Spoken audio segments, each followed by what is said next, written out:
So, okay. I did this the other day, but I'm going to pull it up again, and I'm not going to redo the entire thing, because I don't feel like doing it for the third time, because I've already done it 3 times. But, MSI, WE versus SKT. Yes, Lucian is in... Okay, I guess I'll explain it again. Okay, I'll explain exactly what happens and why it happens. Okay.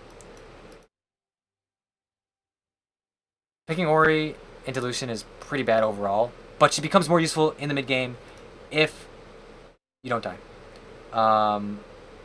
Yes, what Donna just said as well. You need initiate. If you don't have initiate, you suck. Okay. So he already died. I went too far. Oh wait, this is the wrong one. I think it was day 5.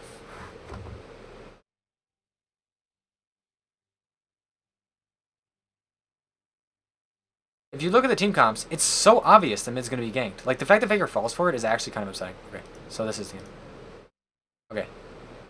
So if we look at the team comps, like, everybody's giving this game so much hype, but, like, it's so obvious. The fact that Faker doesn't know this is going to happen, or the fact that he thinks he can outplay it, is honestly just, like, stupid aggressive. And I don't, like, you know, who am I to talk trash to Faker? But, like, you should have seen this coming. Like, okay. We look at comps. Top lane, pressure, which means he's going to be pushing up. Okay. Weak early game jungler has to counter gank. Strong early game jungler that is going to gank loses to Lucian mid for a lot of reasons that I'm about to explain. Yeah, it is overconfidence. And this is going to be roughly even in bot lane. So, equals. So now that we see these lane matchups, keep this in mind.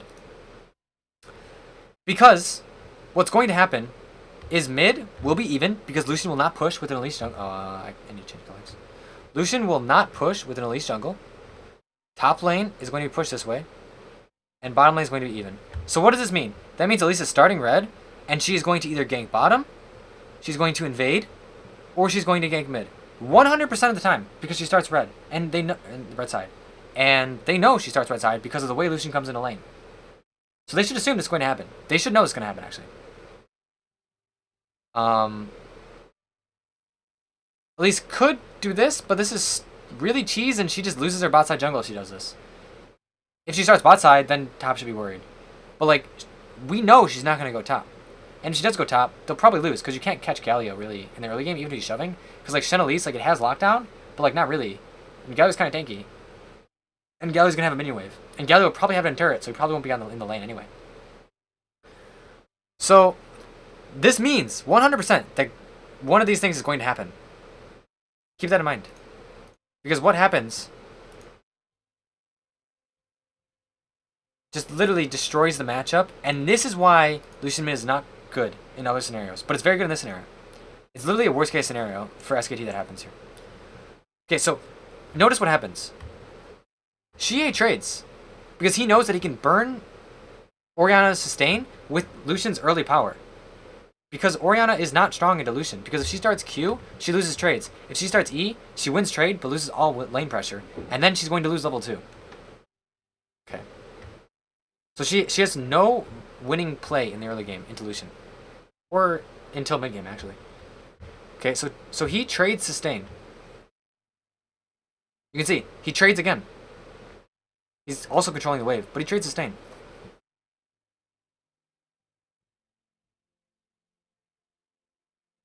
Okay. Boom. Right here. Now they know 100% that Elise is on the bottom side of the map. They know. For sure. Because they just saw Graves. Or Graves just saw her. And Faker is still playing on the bottom side of the map. I'm going to leave all that junk on the screen. To make sure it's clear. He expects him to go top, right? But the way that this wave plays out is if I rewind slightly. Faker is pushing this way. And he's playing on the bottom side of the map. Without warding. So he didn't ward over here. See, he still has his trinket ward. So if he wants to play on this side of the map, he has to ward, or he's being greedy. Or he has to ward on this side of the map. And play on this side. Either way, he has to ward and play on one side of the map. But he chooses not to. Okay, but the important thing here is he's pushing. Now, considering what's going to happen early, Lisa's going to gank mid, she's going to invade, or she's going to go bottom. She has red buff, she got denied blue. She's not going to invade without blue buff, because Graves is ahead on experience. Or she's likely not going to. And mid is pushing in towards them. So there's no reason to invade. So instead, she's going to look mid, or she's going to look bottom, or she's going to go back to farming. And Faker can assume she's going to go back to farming. But he has to ward to make sure. Right, like, there's no reason to save your ward here. And Faker should know this, of all people. Okay? And he comes, and he's still playing in the middle of the map. He's not playing towards the top side, where he has vision.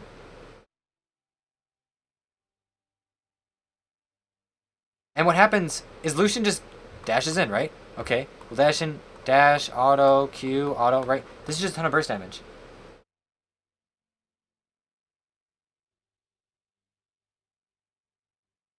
And Faker decides to cleanse an Ignite Tick, which is greedy. Because what he could do is he could go like this, and then once Cocoon hits like this, he could cleanse, and then flash. It sucks to burn both sums, but you're not going to die. He's being greedy. Whatever. He chose to be greedy. Yeah, team comp sucks. Galio can't be your initiate. Okay. So instead, he flashes towards his jungler, which makes sense, which is good. But the damage that was already output, we won't let him save. Unfortunately, Lucian lives, and Lucian gets a double kill. Game's over at this point. The game is 100% over at this point, or at least in the mid game. Lucian is ahead of Orianna, and that is not okay. Because if I reopen this and go here and scroll up, it might be a while, but I took screenshots. Okay. No, it's not that.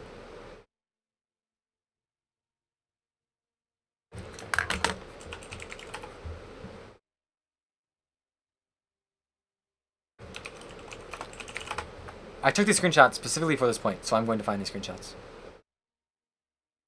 Okay, here's the conversation. If I now open up these Gyazos, it'll show the scenario. Okay. I will now clear this, and I'll zoom in as much as I can. Okay. So this is what makes Orianna a strong champion. 1, she inherently does not lose all lanes. 2, great zone control. Great lane pressure. Orianna's lane pressure is this. She wants to have the ball out and pressure via this. Where she's out of range.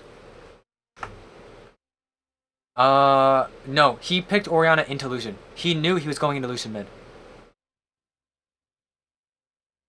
Because they already picked Ashe and Lucian. He knew he was going to go mid. So Orianna wants the zone, right? This is how Orianna wins a matchup. Orianna can't do this if the enemy has a high pressure jungler, like Elise.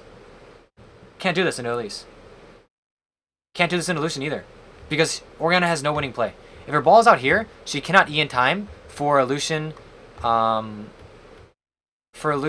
E auto Q auto. Ball will not get there in time, and she will lose the trade. Because if she goes to Q Lucian like this, Lucian will then dash out of the damage, and Orianna will hit 0 abilities of damage, because her E will not hit. Her Q will not hit, and her W will not hit, because Lucian can dash through Orianna ball. You lose 100% of the time. Like, 100% of the time, you cannot win a trade against Lucian in the early game as Orianna mid. Because you have no winning play. If you E first, well then Lucian's just going to hold his E until... Like, Lucian will just do this. Lucian will auto, Q, auto. And the second that Orianna uses Q or W, then Lucian E's, and Orianna misses this. And then now he has auto resets, and he wins the trade again. Okay, so now let's say Orianna starts with Q. Well, what happens? That same scenario. Lucian E's. Boom. Orianna loses all of her damage again. Because Orianna cannot hit Lucian in the mid game. Or in the early to mid game. Ever. It's such a counter pick. Well, yeah. Orianna could be subbed with literally any control mage in that scenario, but Orianna, especially because Orianna cannot hit him. You actually can't play Lucian mid into Syndra. It's impossible. Because Syndra can control the lane. Lucian will build a Hex Drink here. You probably can't kill him in the mid game, but you probably can. You maybe can. But Orianna has actually no winning play against Lucian because Orianna doesn't win an auto trade. She doesn't win a Q trade. She doesn't win an E trade. She will never hit her ult. She cannot win against Lucian. In the early game, she'll become more useful than Lucian for team fights. But in lane, she cannot win. So she has to take the dick, let Lucian control the waves, and then clear them as they come here. It sucks. It sucks a lot.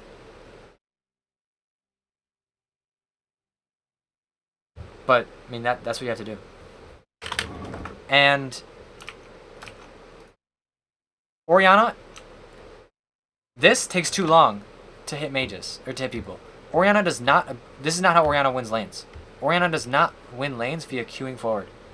She wins lane by queuing forward and then stemming damage from there. Because this ball effectively zones all of this radius because of Orianna's Q. So if we relook at the other screenshot, people say, oh, Orianna's such a long-range mage. Yes, but no. This is Orianna's effective range of zoning. This is Orianna's damage range of zoning. See how far back she has to play in order to get even here? So now, if she steps forward, she's open to Elise ganks here, and Elise ganks here. And Elise can be substituted with any high-pressure jungler. So even though Orianna has great laning and great control, she cannot take advantage of it. Because look at this range disparity. This is a huge range disparity, actually. Like, between here and here. Because the difference between this and this, which is that same arrow length, is so big in terms of lane. Because any high-pressure jungler comes here, you have to burn flash. 100% of the time. Because they will kill you. Then you burn flash. Well, now you can't extend beyond this point ever again. For the next 5 minutes. Because then Lucian's just going to dash forward on you and you die. Or any champion with a CC.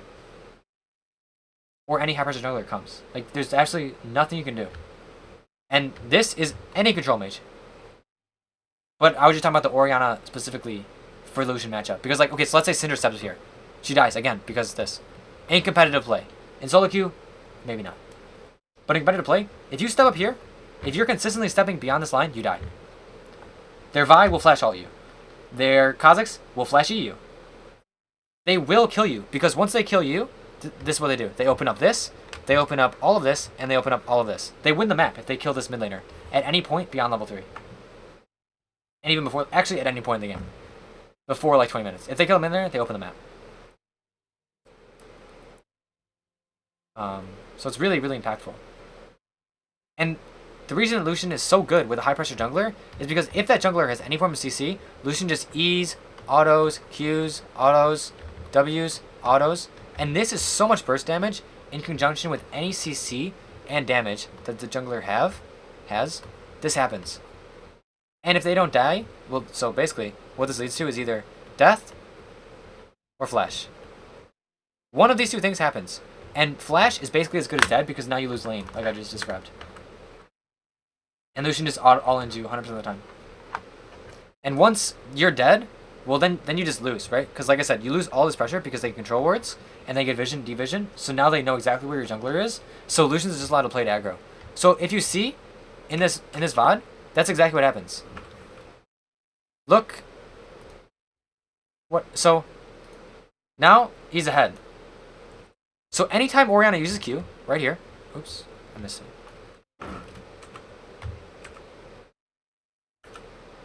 Okay, Orianna uses Q from here to here. He cannot hit any damage because Lucian just dashes forward like this. And pen control.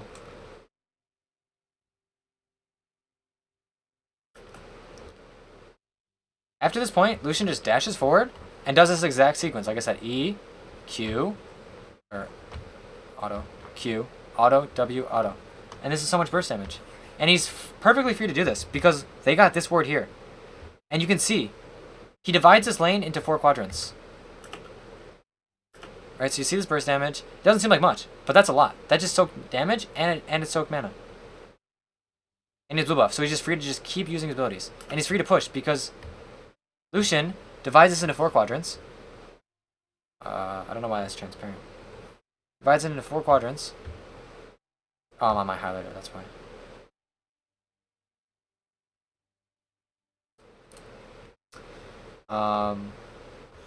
Four quadrants here. He will never go into these quadrants because he has this warded and Elise is down here. So he's just allowed to hug this and just play stupid aggro into the Orianna because of the matchup and because of the gold lead that he got from the early misplay. And you'll see, he even, like, okay, so then he leaves lane. And he goes and helps his jungler. Right? He forces jungler damage, and then Peanut gets really greedy. And then he just chunks the jungler out. Now the jungler is useless for the next minute and a half. And now he's especially allowed to play more active. You can see Orianna just used basically a full combo, and Lucian took no damage because Lucian has sustain. Right here. And he's able to trade more damage because he's ahead, and because of the way that the matchup works, and the burst damage that Lucian has. Orianna cannot win this matchup ever again. Ever. Because of how ahead Lucian is, and the effects that the junglers have had on this game. And if you watch that Syndra game, this is the exact same thing. Elise just out-pressured my jungler like 900 times, right? I had Gragas. And this means that Orianna is way less than Syndra. Because this combo was way too strong. Just like this combo is way too strong to answer.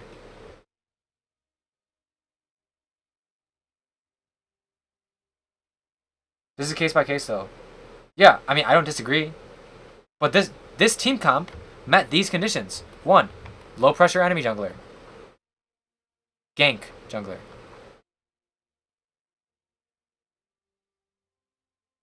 Like, Graves has really low pressure ganking. He has to counter gank. 2. High pressure jungler.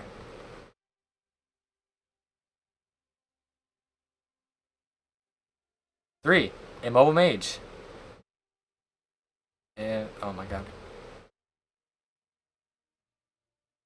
Mobile mage. Bonus points for Orianna.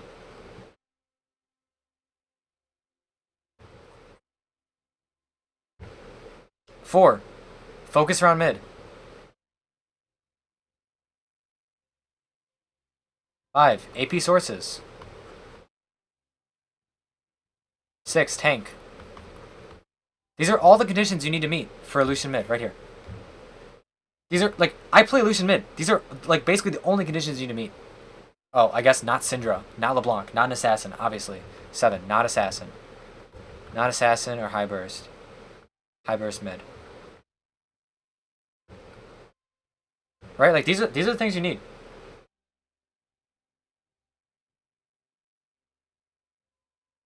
No, I'm pretty sure Orianna was picked after Lucian. Unless I'm thinking wrong. I'll recheck in a second. But look, all these conditions are met. Yeah, exactly. Or they chose to play into Lucian. Orianna into Lucian. But look, they have a tank. They have a high pressure jungler who can pressure on mid.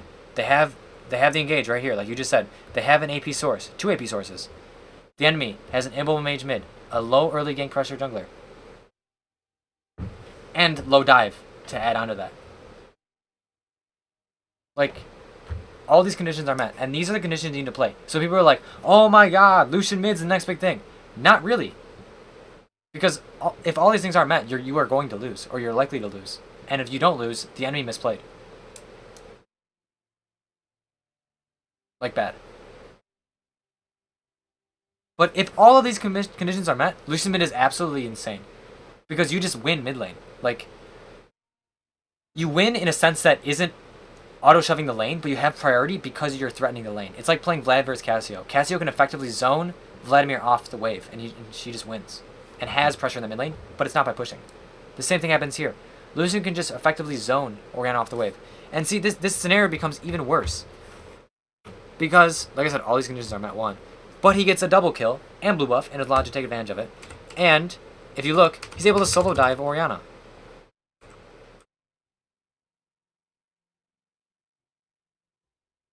Why is that? Well, because of the advantages I described earlier, and he gets lucky, okay? Because he doesn't die. But let's say he does die here. Does it matter? Yes, but no. Faker still misses 1, 2, 3, 4, 5 creeps of experience. He gets plus 300 gold. But he's down, what is this, 20, 40, 20, 20, 20. I'm just using even numbers. So 60 gold, 100 gold. He's down 120 gold. So there's only a net gain of 180, because I'm going to assume that Shia got all of the creeps in the wave. So he only gets a net gain of 180 gold plus experience. But what happens after this? After he dies, guess what? This wave pushes out, and Lucian can do the same thing and zone Orianna. Like, he just loses so hard, even if he gets his kill. Your win condition when you're playing Orianna in this case is survive because Lucian's going to have a hell of a lot of resources dumped to him. Yeah, exactly. And Faker plays a greedy. And other people will play greedy. But I'm just trying to illustrate a point that, like, Lucian mid is really good if you can meet conditions. And the enemy doesn't understand it.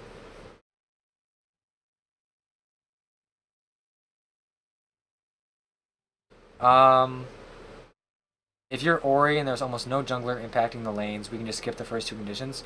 No. Not necessarily. Lucian mid is enabled because he has the pressure of the jungler. So, okay, let me draw this out actually. So, jungler pressure versus low pressure with these two conditions, so A, B, does not equal no pressure versus no pressure.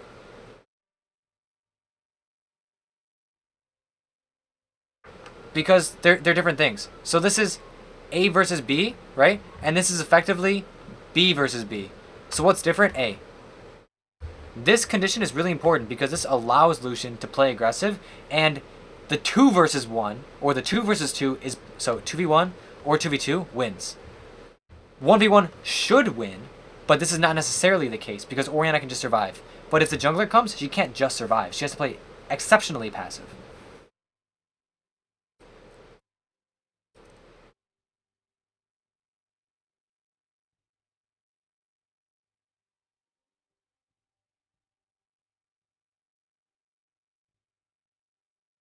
I love water.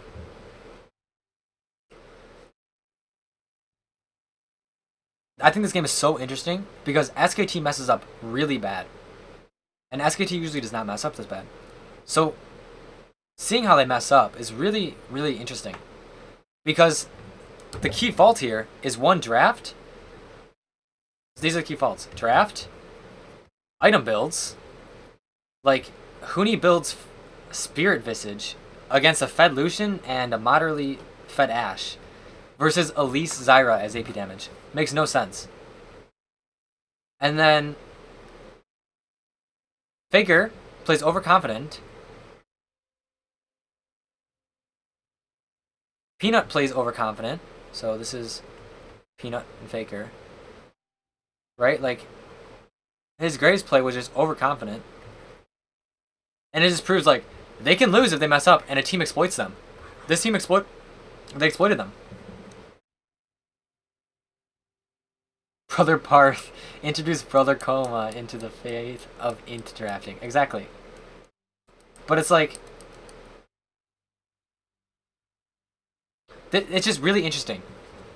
Why could an NA team not have taken this advantage of them? Was it because SKT didn't make the mistakes, or is it because the NA team was not good enough? It just, it just brings up the skill differential. Like, is China that much better, or did they just get lucky, or did all the pieces just fall into place, or whatever? It's interesting. Galio already had enough magic distance. Yeah, exactly. Like, there's absolutely, like, I understand Galio scales off of AP effectively, but, like, there's no reason to build Spirit Visage in that case. Like, building Tabi Thornmail, honestly, I think you just win.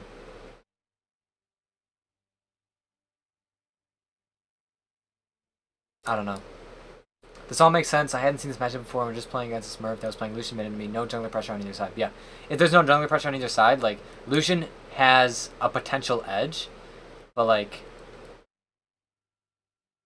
it doesn't necessarily mean he'll win. But if all of those conditions are met and the players play to those conditions, Lucian should win every single time. Like, every single time.